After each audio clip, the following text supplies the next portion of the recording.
Jonathan, this is your third time being in a game now with Ohio State playing Clemson. Just how much more incentive does that give for you to just want to finally get over this hump?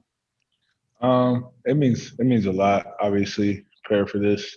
Whenever you go into the college football playoffs, obviously my freshman year, didn't really see the field too much, and obviously last year I was out and I couldn't play in this game. So I feel like just for me personally, being able to have an impact like I do on the team and being healthy uh, means the most. Next up is Bill Rabinowitz from Columbus Dispatch. Hi, Jonathan. Obviously, there have been so many ups and downs this year.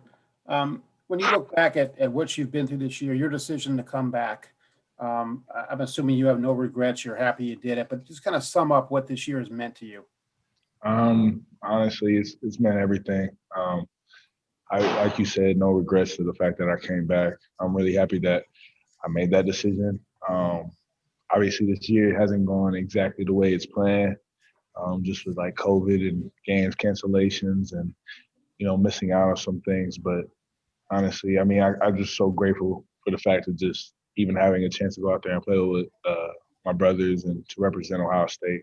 And I mean, I couldn't ask for more.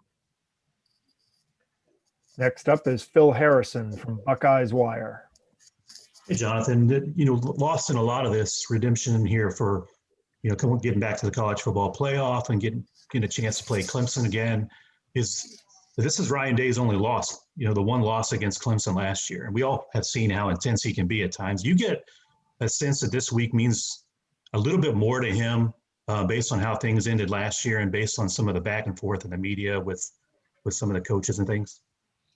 I feel like just with Coach Day, every game he approaches the same with the same intensity and with the same mindset that we have to win.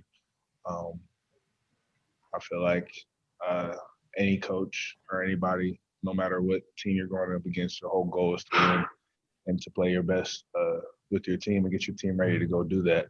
And I feel like Coach Day and his leadership has done an amazing job to do that for us. We'll now go to Nathan Baird from Cleveland.com. Jonathan, Pete Werner had some big shoes to fill moving over from Sam to take over from Malik this year. Just what have you seen from him, I guess, either on the field or when you're watching film that's kind of maybe where has he put his stamp on this defense the most by that position switch? Yeah, Pete's an amazing player. Obviously, you guys have seen that. I feel like his biggest thing that he stepped up in is his leadership. He's definitely been a guy that people can go to and the young guys can go to and rely on to answer any questions or anything that might be needed.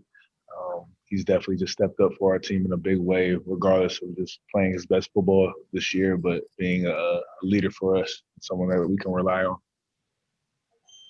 We'll now go to Tim May from Letterman Row. Jonathan, this is a bowl trip. You guys are going to New Orleans, but the way it's laid out, you might as well be going to Iowa City. You know what I mean? Is that taken away at all from the postseason hoopla or whatever? I mean, the fact that you guys are only going to be there for like a basically 30-hour period, or is that just a part of the world 2020?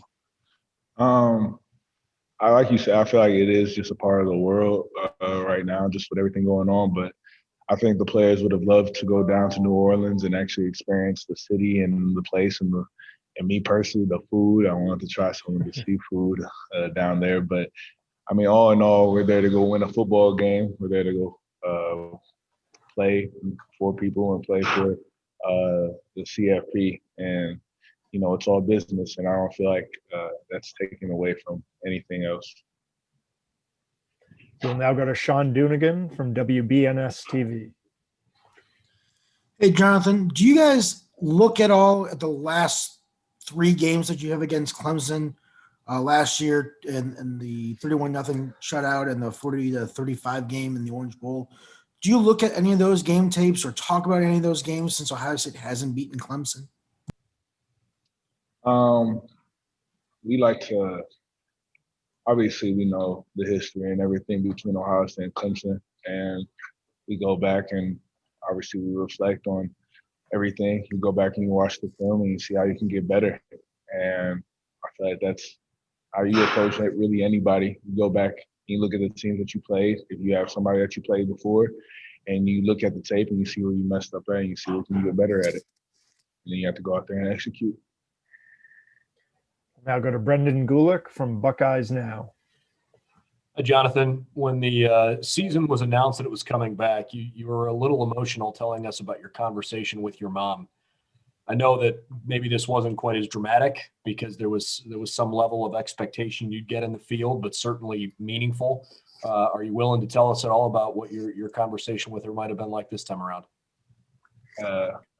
When I first figured out that the season was coming back on. No.